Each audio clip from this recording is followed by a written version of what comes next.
come in. Today will be a joyful day. Enter, rejoice, and come in.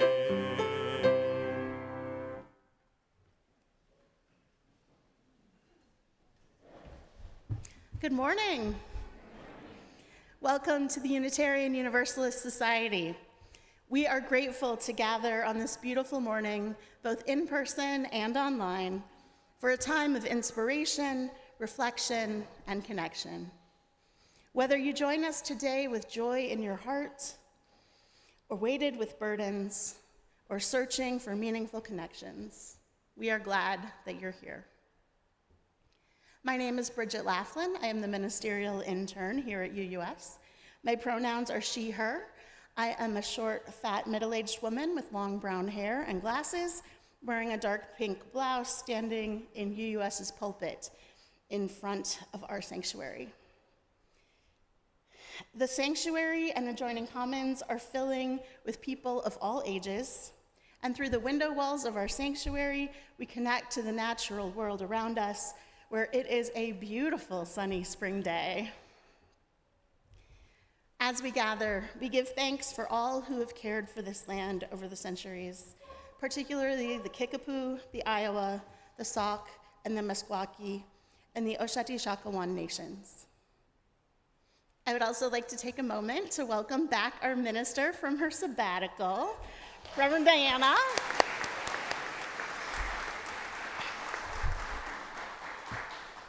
After the service, she'll be available in the fellowship hall to say hi. And we also have postcards back there with some instructions to help her reconnect with us. So if you can, go ahead and fill those out.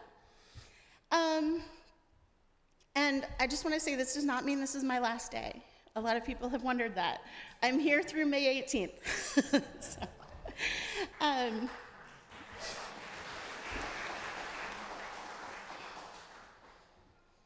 As people of many ages, genders, races, sexual orientations, classes, abilities, sizes, and health statuses, we know how important it is to come together and work together to create a radically welcoming spiritual community.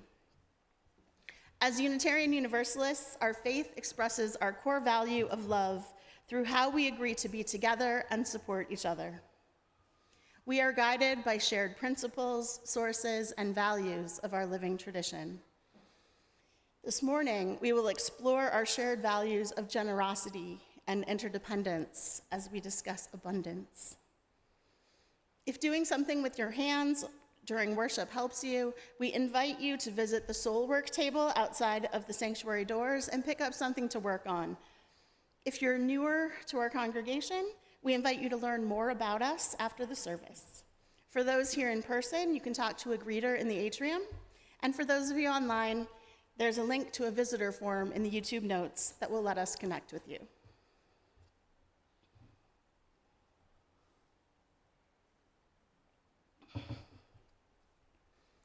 You are welcome here, all of you. Your fears, your angers, your love, your joy. Bring your insecurities and deepest knowings. May your heart find what it needs in this sacred time and space. A space to hold your sorrow or share your joy. Connection with others or a quiet moment for yourself. A calming peace or fiery motivation. Whatever you came seeking today, I pray you find it here within this beloved community. Come, let us worship together. Our opening hymn for this morning is number 347, Gather the Spirit. Please rise in body or in spirit.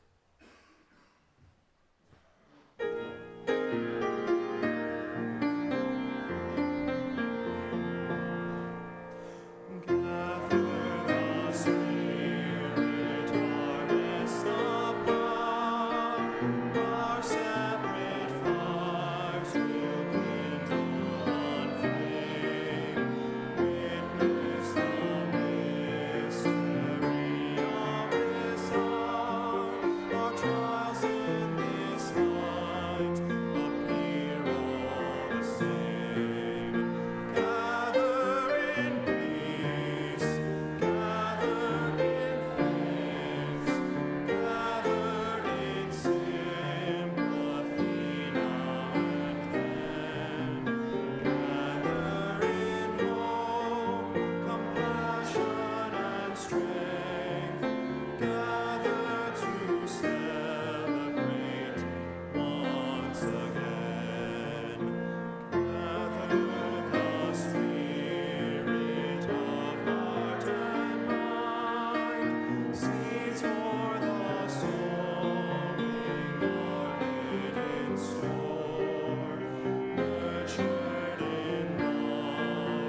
compassion and strength, gather to celebrate once again.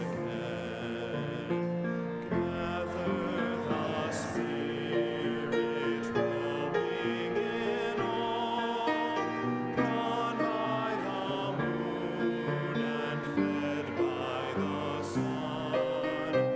Winter to spring and summer to fall, chorus of life resounding as one. Gather in peace, gather in thanks, gather in sympathy now and then. Gather in all compassion and strength, gather to celebrate once again.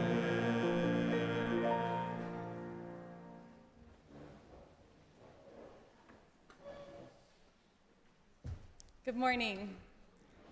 I am Jenna Sip Montgomery. I'm a worship associate. My pronouns are she and her, and I am a woman in my mid-40s wearing a cream sweater and glasses, necessary glasses. The chalice is a symbol of an abundant community that makes of itself a sanctuary. Let its flame offer the comfort of sanctuary to each of us and forge our commitment to offer sanctuary to the wildly diverse, multi-species world of which we are part. Every person, every life. Please join me in saying the chalice lighting words as Jonah lights our chalice. Life is a gift for which we are grateful. We gather in community to celebrate the wonder and mystery of this great gift. So let us now kindle the flame of our liberal religious heritage and renew our covenant of mutual love and care. Love is our doctrine, the quest for truth is our sacrament, and service is our prayer. To dwell together in peace, to seek knowledge in freedom, and to serve those in need. This we promise, this we covenant with life and one another. Every once in a while, in this world, right now, you might feel overwhelmed. We can be trapped by despair. And so together each week, we call ourselves back to the vital work of justice, to gather courage together, to affirm that we have what we need to heal, to say yes, yes, yes to the fundamental task of mending the world. Today, we hold migrants in the light of this candle. Those whose journeys have brought them here, those who now live in fear, those whose right to free speech is threatened, those who have been taken from this land, those who are imprisoned, those who have been denied the fundamental right to due process, those who are far from family, far from community, far from home.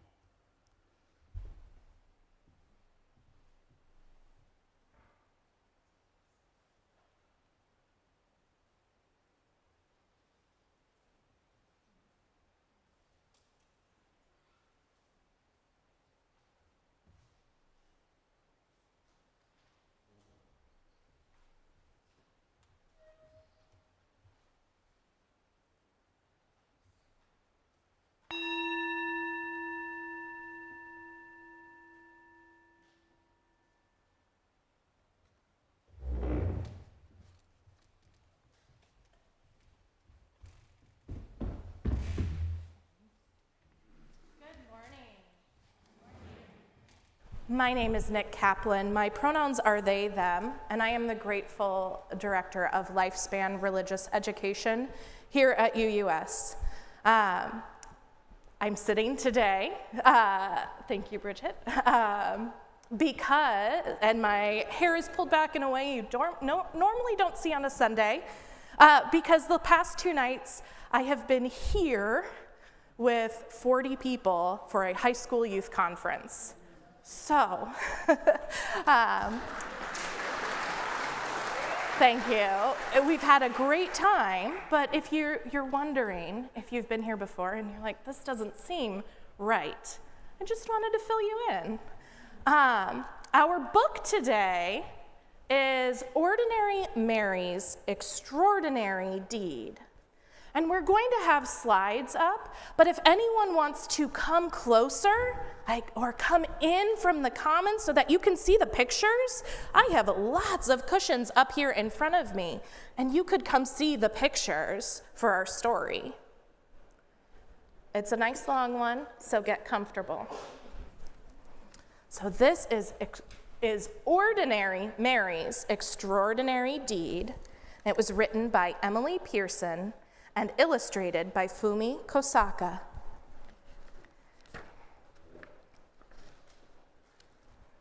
And this book has been well loved, so some of the pages are hard to turn.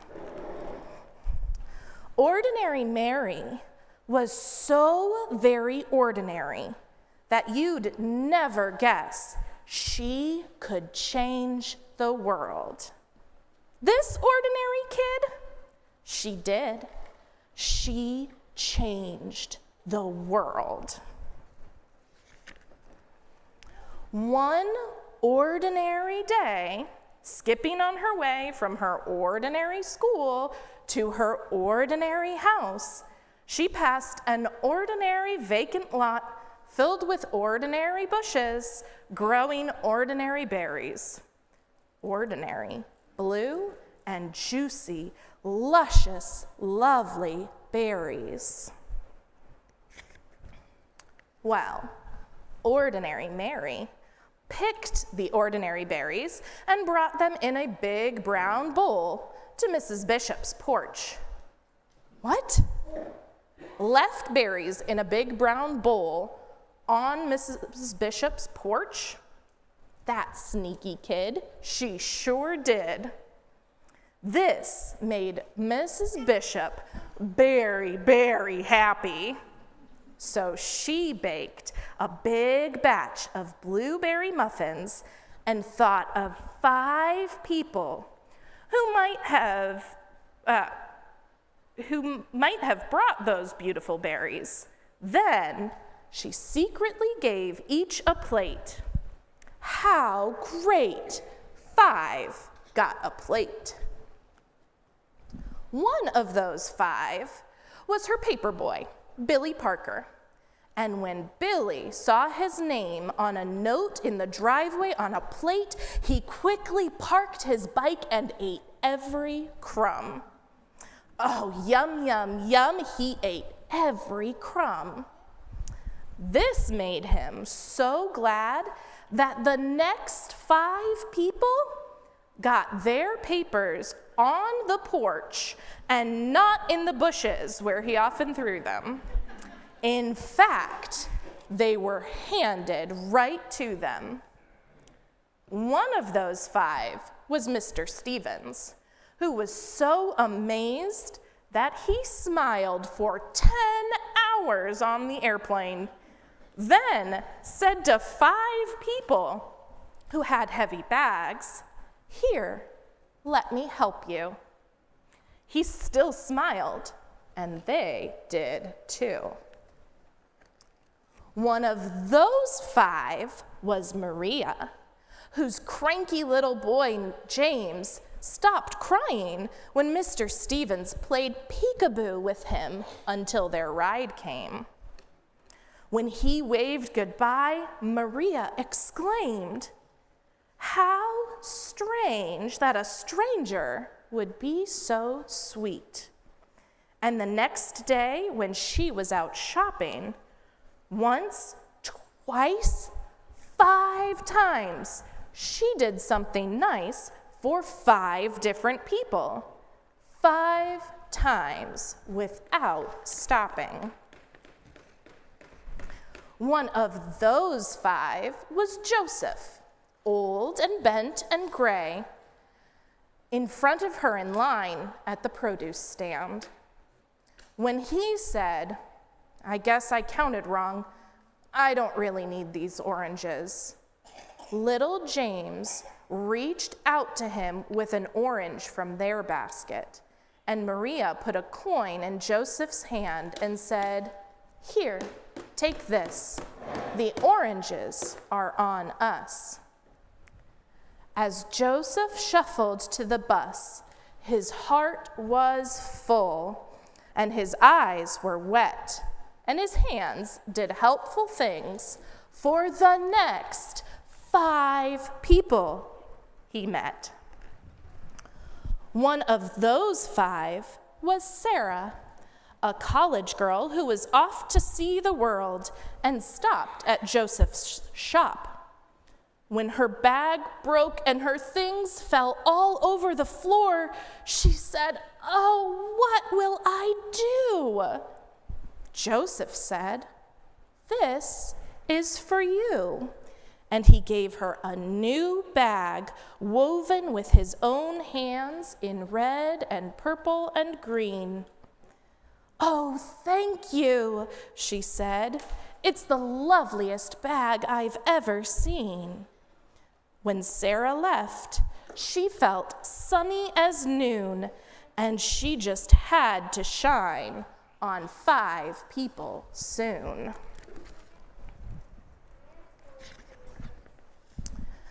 One of those 5 was Sophia, whom she met on a boat, looking like the world might end, like someone without a friend.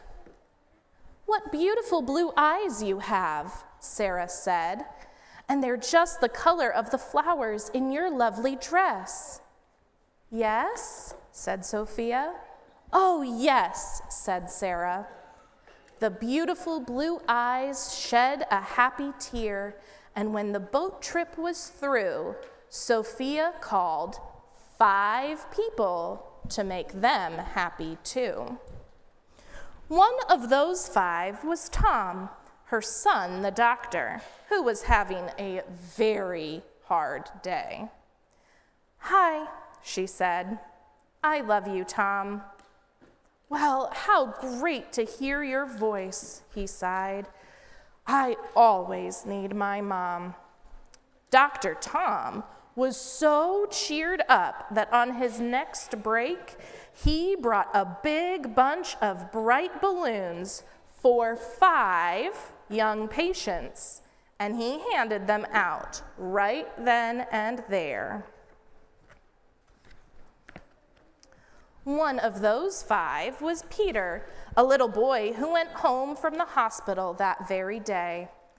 Gratitude for the big bunch of bright balloons filled him and thrilled him and spilled out of him and on to the next 5 people who came his way.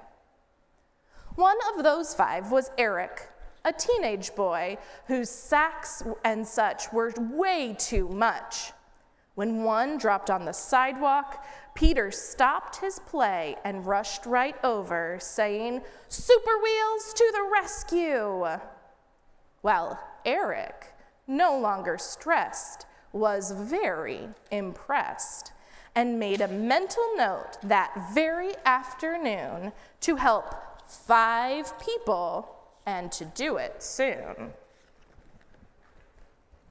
One of those 5 was Dee, his 10-year-old sister, who didn't have many friends and was painfully shy.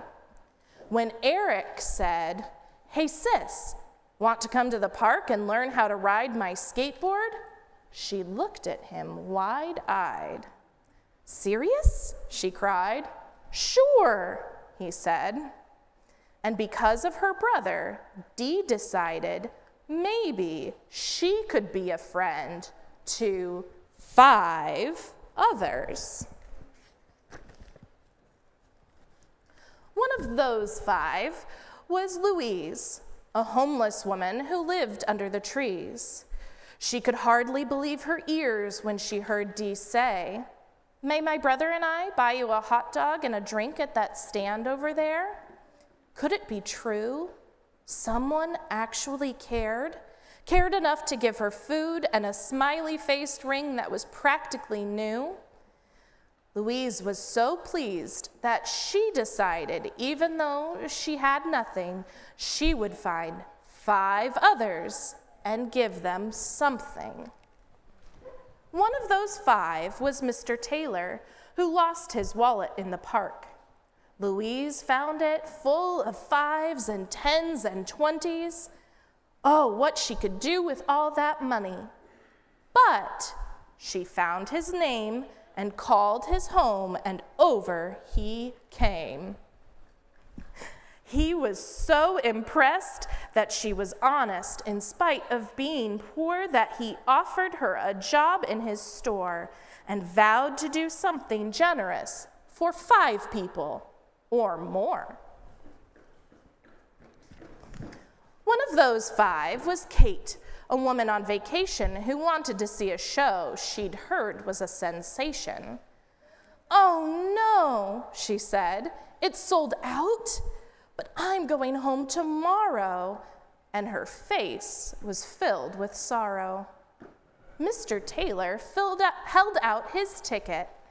"I live here," he said. "I can go any time. Take mine." Kate loved the show and was so touched that she thought buying 5 presents for 5 people back home would really be fun. And one of those 5 presents was a little heart necklace for Mary, her niece. And you should have seen her eyes light up in surprise. Mary? What? Ordinary Mary.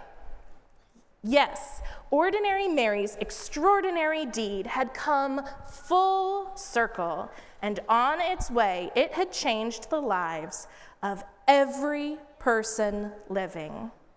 You see, when Mrs. Bishop made muffins from Mary's blueberries, not only the paperboy Billy Parker, but the other 4 people too, made 5 people smile, and those 5 did too, and after a while, in only 15 days, love was sent to every person everywhere. Let's see how it went. Look at all those numbers. 1, 5, 125, and it keeps going to 30,517,578,125. Whew, that's a lot. Well, hold on, wait, we're almost there. Well, 30 billion plus people is even more than all the people on the planet. So after everyone had a share and everybody knew that somebody cared, there was even love left over. The world was changed, and thousands and millions and billions agreed that it was all because one ordinary day, Ordinary Mary did a perfectly ordinary, stunningly earth-shaking, totally extraordinary deed. We can talk in there. Cool. We got to let these people get back to what they were doing.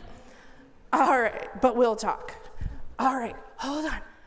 So, thank you. I'm so excited that we are excited about this book that Bridget picked out for us, and I would love to talk more. But first, we need to light our lantern and head to class.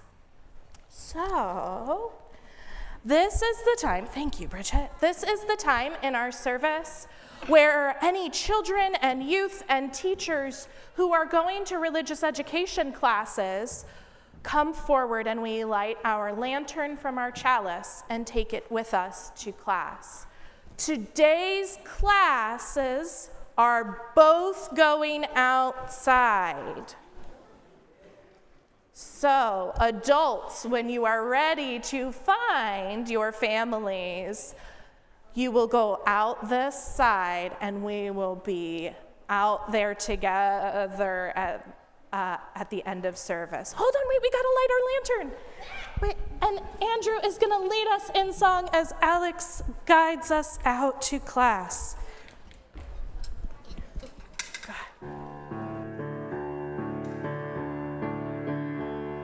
Be open for something wonderful to happen. Be open to the possibility. Be open for something wonderful to happen. Be open to the possibility. Aye, aye, aye, aye, aye,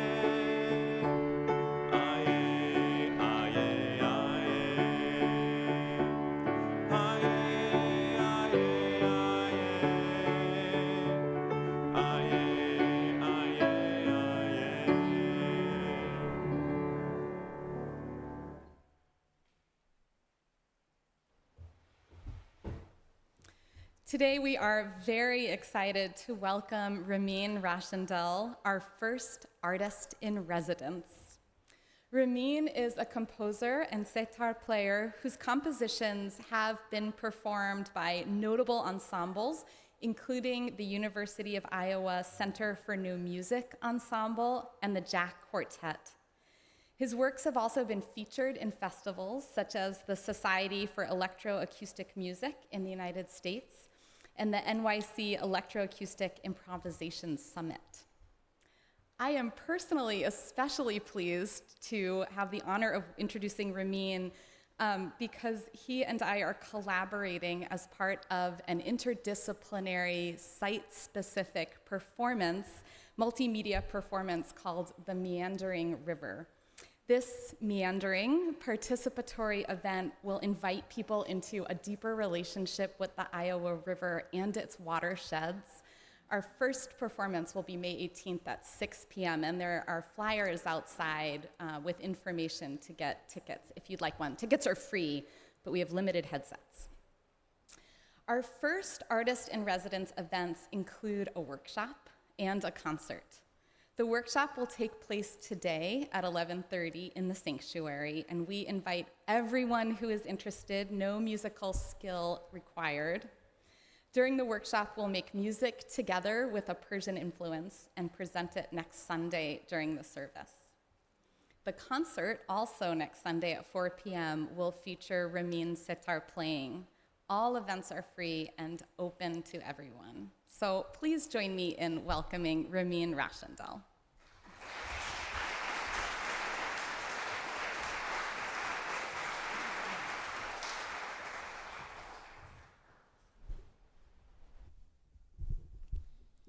Thank you so much. I'm going to talk a little bit about myself, and as an invitation for the next week concert, I'll play just a little bit. My name is Ramin. I'm originally from Iran. I came to the US in 2017 to start my PhD in music composition. Towards the end of my studies, I decided to immigrate. So I started an immigration process, which was very long and time-consuming. But eventually, it happened. So I'm an immigrant, officially.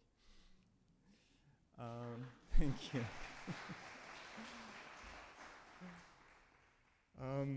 This instrument was made by my dad. Maybe when I was 3 or 4, so a long time ago. I wanted to be a pianist at first, like Shinwei, but I sort of failed. No, just joking. But anyways, I picked up this instrument as my primary instrument. This is a Persian instrument. It's called setar, just like the way that you say guitar, but setar. People usually mix it up with the Indian sitar. Just as a quick note, just so you know the meaning of it, se in Persian means 3. So this instrument used to have 3 strings, and it was like 1, 2, and 3. But then at some point, a third instrument was added. So it has third string was added, but the name didn't change. So it's still called setar. The Indian instrument is called sitar, and C means 30. It's a longer instrument, it's bigger, it has more strings, and different techniques and everything.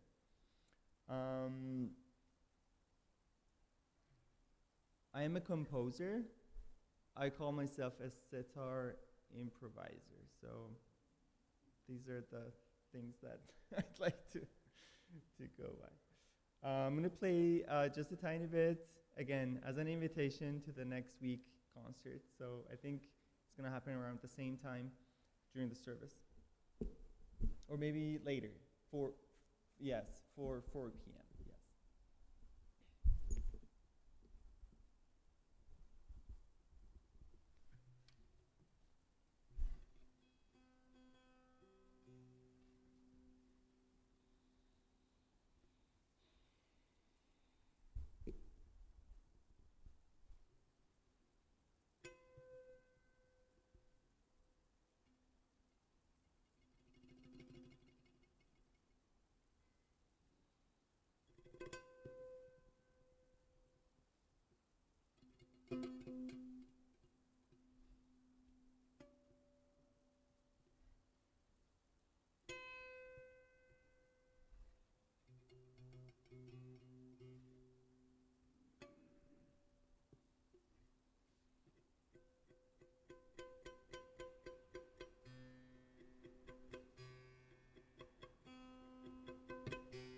I'd like to thank you all for having me as an artist in resident this week and next.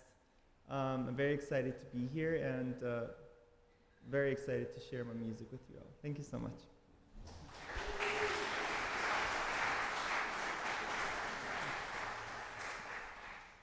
Thank you, Ramin. Nurturing gratitude and how we understand and express interdependence is part of how we live into our Unitarian Universalist faith. As we enter into our time of meditation, contemplation, and prayer, we acknowledge the joys and sorrows of our congregation. We do this by dropping stones into a bowl of water, symbolically immersing our personal joys and sorrows into the flow of all of life's joys and sorrows. The water surrounds and holds the stone just as we are surrounded and held by the love and support of this congregation.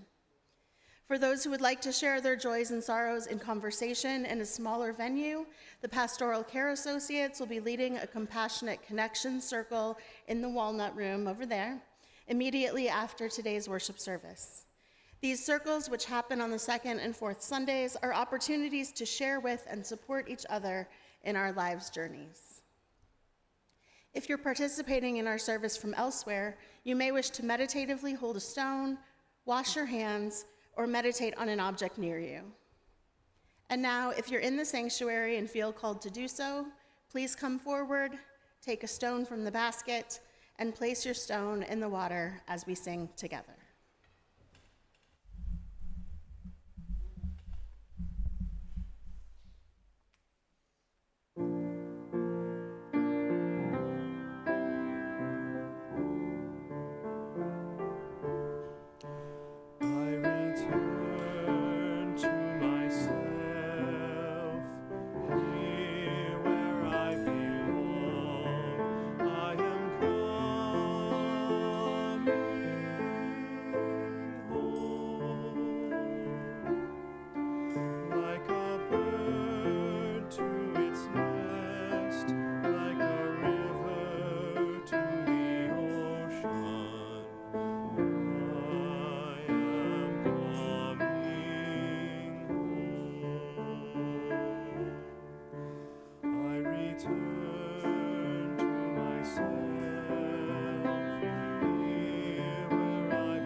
Spirit of love, which connects and holds us all, may we open ourselves to giving and receiving the generous gifts of this world.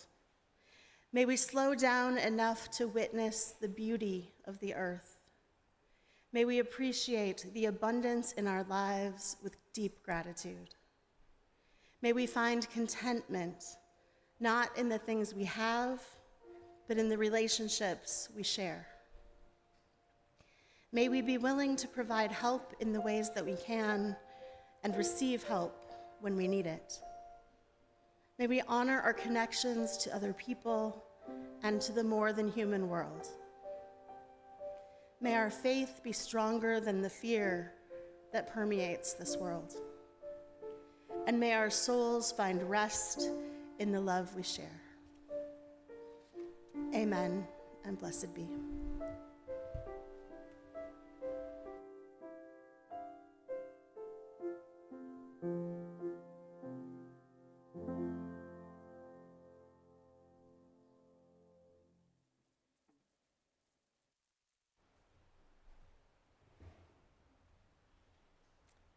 Our reading this morning is an excerpt from The Serviceberry by Robin Wall Kimmerer. If our first response to the receipt of gifts is gratitude, then our second is reciprocity, to give a gift in return. What could I give these plants in return for their generosity? I could return the gift with a direct response, like weeding or bringing water or offering a song of thanks that sends appreciation out on the wind. I could make a habitat for the solitary bees that fertilized those fruits. Or maybe I could take indirect action, like donating to my local land trust so that more habitat for the gift givers will be saved. Speaking at a public hearing on land use, or making art that invites others into the web of reciprocity.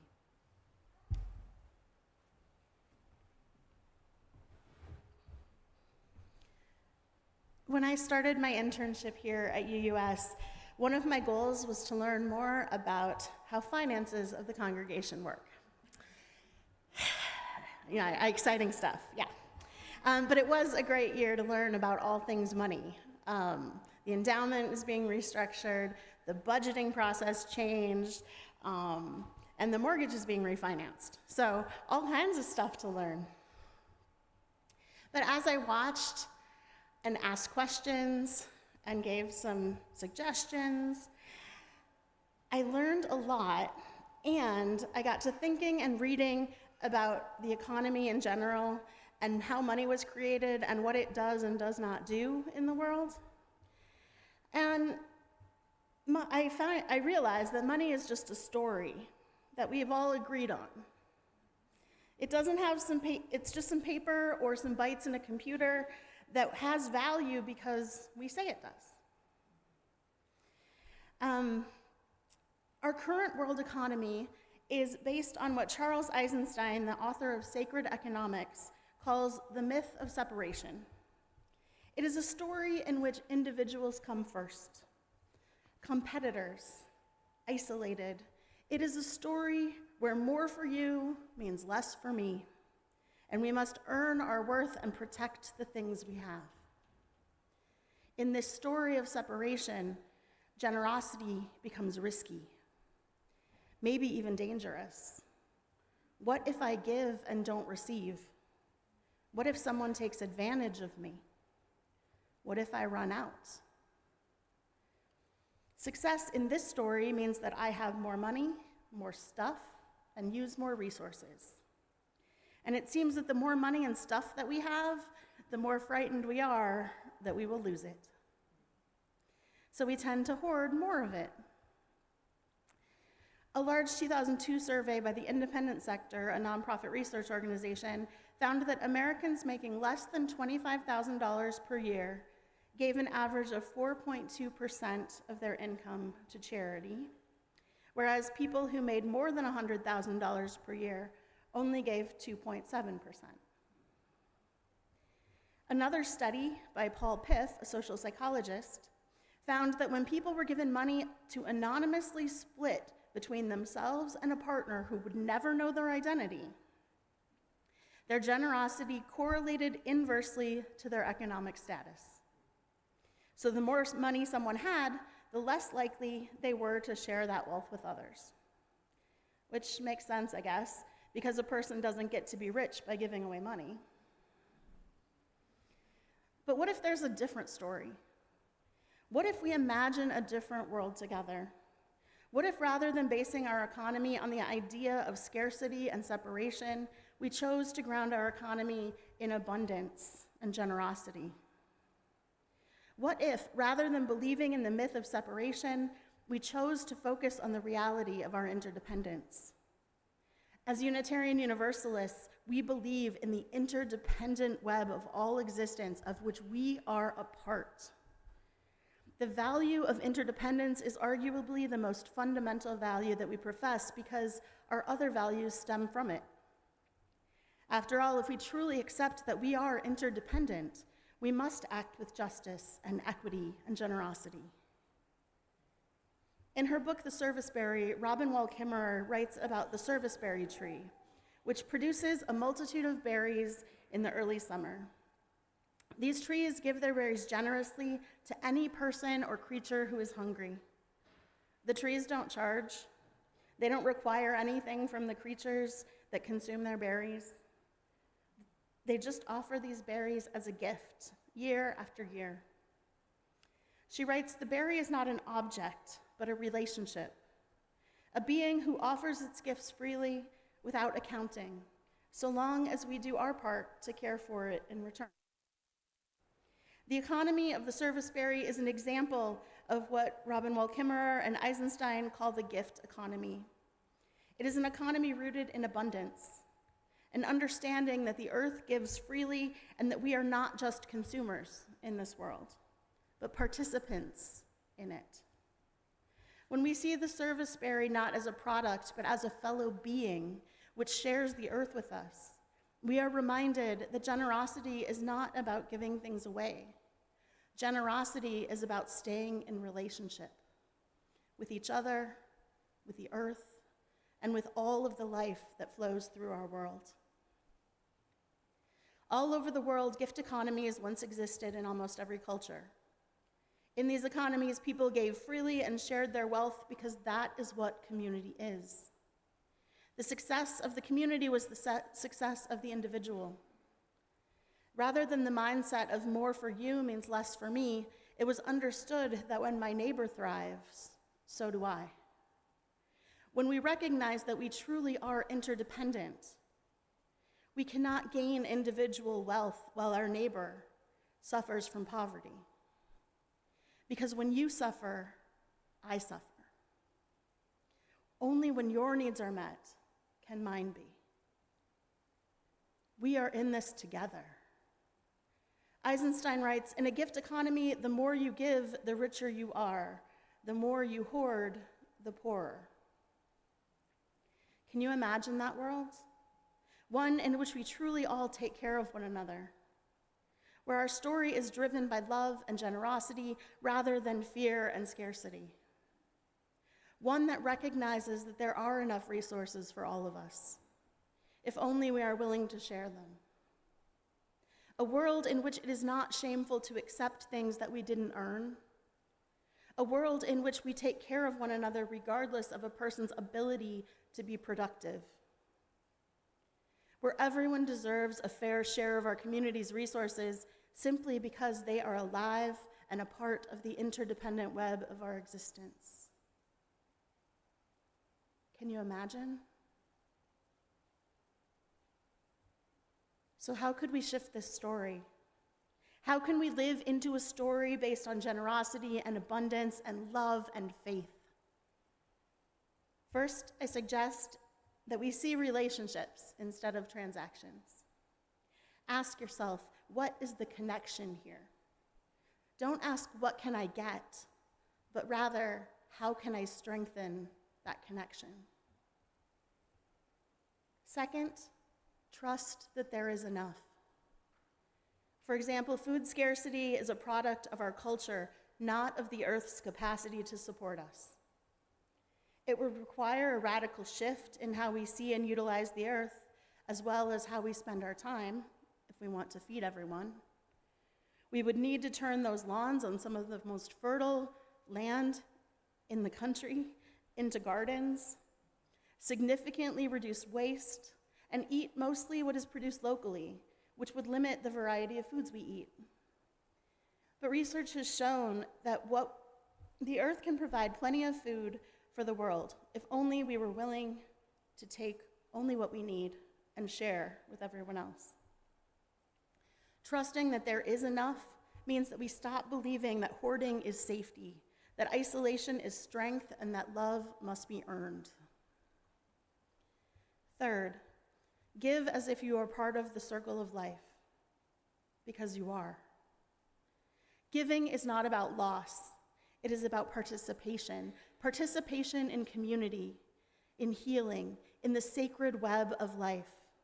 It is also willing to receive gifts with gratitude rather than shame. It is about accepting gifts that you didn't earn, that you may not be able to reciprocate, and believing that you deserve them because you are a valued part of the community. And lastly, create things. Anything that we create, share, and keep out of the cycle of money moves us closer to living into our ideals. Learn how to grow or make food, or make clothes, or create art, or music, or software, or anything else which you freely share. Loan tools to one another, upcycle or repair rather than throwing them away. Take care of one another's children or pets without charge. Help neighbors with projects or shoveling snow or weeding their garden. The more generous we are, the stronger our connections become, and the less we have to fear. I want to leave you with one more image from Robin Wall Kimmerer. She tells of harvesting service berries with her daughters, eating them right off the tree, laughing, leaving plenty for the birds. The moment wasn't productive. It didn't create wealth. It wasn't for sale, but it was rich, and it was enough. That is the abundance we're invited into. Not an abundance of stuff or status, but of connection. That is the kind of generosity I believe in. The kind that doesn't just change our bank accounts, but our hearts. The kind that says there is enough. There is enough love. There is enough time. There is enough of us when we remember how to give and how to receive. Let us be service berries to one another. Let us live as if the world is a gift, because it is. So may it be.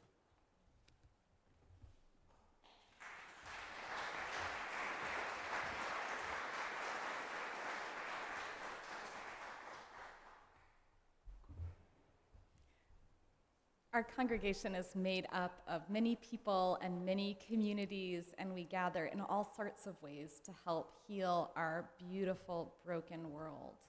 And together we create a community that nurtures us as we seek to live love more fully and fiercely into this world. This morning, Jeff Wahlberg is here to share how you can participate by supporting our community through our mortgage campaign.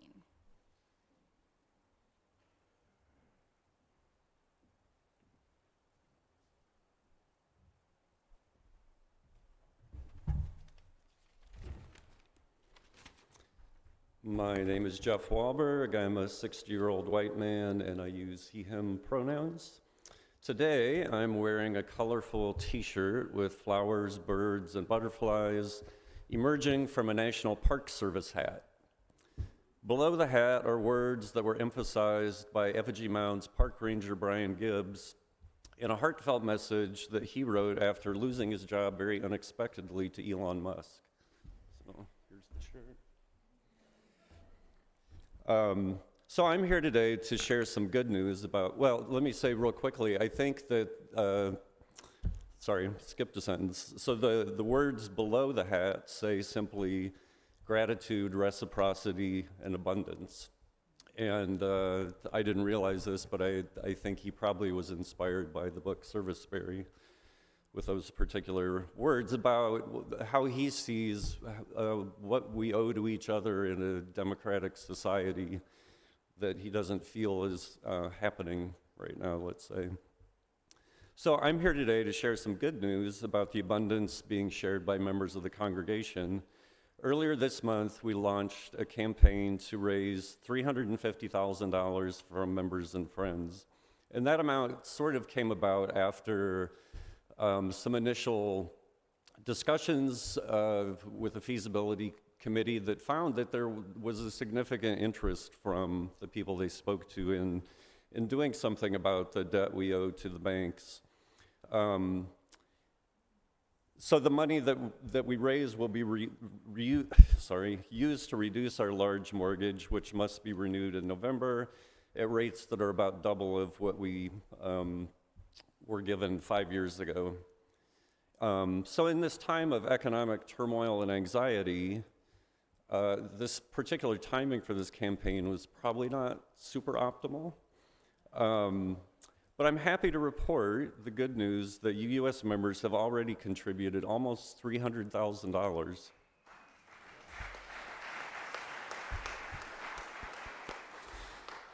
So that's 85% of our goal in about 3 weeks. And the even better news, I think, is that these pledges have come from only 41 households, which is less than a quarter of our membership. So there's still a lot of potential in the next 3 weeks to actually meet the goal.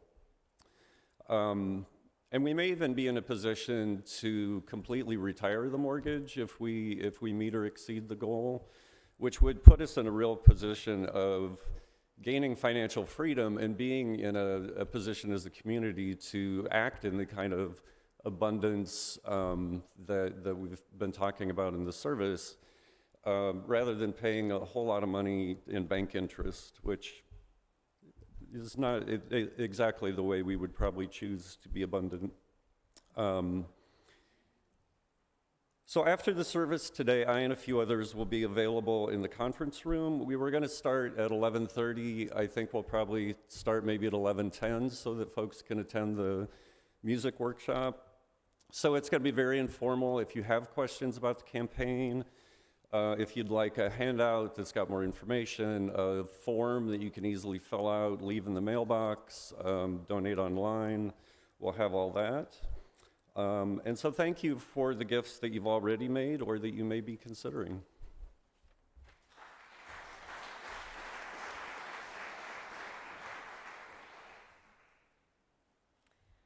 Another way we can live out our commitment to healing the world is by collectively donating to organizations that are making justice now. Our community partner agency this month is United Action for Youth. UAY has been supporting youth and families in Johnson County since 1970. They provide support for young families and children of young parents, safe and stable transitional housing for homeless youth, counseling for youth and families, health education, non-punitive intervention and support for juvenile simple misdemeanor offenses, safe and affirming spaces for LGBTQIA+ youth, after-school programs, crisis mediation, and advocacy support for youth and their families. In the sanctuary, ushers will collect the offering. All contributions in cash go directly to UAY, and you can also follow the instructions on the screen to give online. If you're writing a check, please use the memo line to designate the purpose, because you can also, in addition to supporting UAY, you can contribute towards your pledge or make a gift to support our operating expenses. And as we give and receive the offering, may we be transformed by our giving, and may the world be transformed by our gifts.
May what has been shared today, these gifts, this abundance, help us more fully affirm our interconnection and live into love and justice. After the service, we gather in the fellowship hall and outside for community and conversation. If you're new to the congregation, please grab a snack and sit down at any table so we can join you for some conversation. Today, we'll also be having cake to welcome back the Reverend Diana Smith from her sabbatical.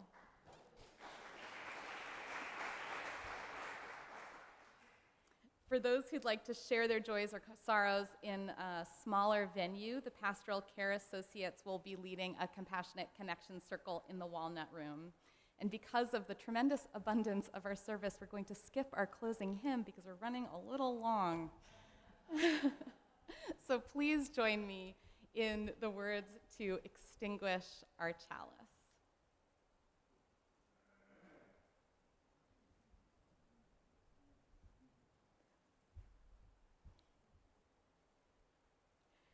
We extinguish this flame, but not the light of truth, the warmth of community, or the fire of commitment.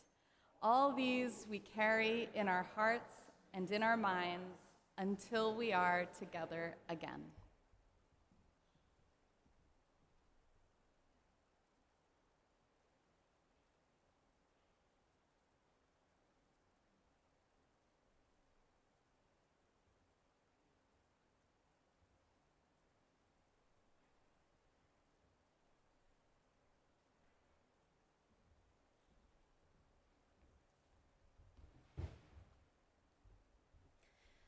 No matter what brought you here today, or what you brought with you, I hope you found what you needed. And I pray that you have the strength and courage to go out into the world and live bravely and generously. Know that you are not alone. And until we gather again, may love hold you and keep you safe. Blessed be, and amen.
Thank you.